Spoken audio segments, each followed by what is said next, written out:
মানুষ তার জীবন চলার পথে অনেক কিছুই ভুলে যায়, অনেক কিছুই তার মস্তিষ্ক থেকে মুছে যায়, স্মৃতি থেকে মুছে যায়। এটা যদি না হতো, মানুষ বাঁচতে পারতো না। যেমন ধরুন, কারো বাবা মারা গেছে, কারো ভাই মারা গেছে, কিংবা কারো অনেক কাছের কোনো মানুষ মারা গেছে।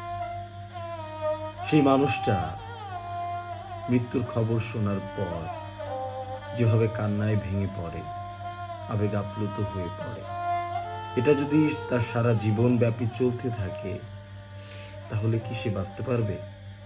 পারবে না। এই স্মৃতিটা ক্রমাগত সে ধীরে ধীরে ধীরে ধীরে মুছে ফেলতে চেষ্টা করে।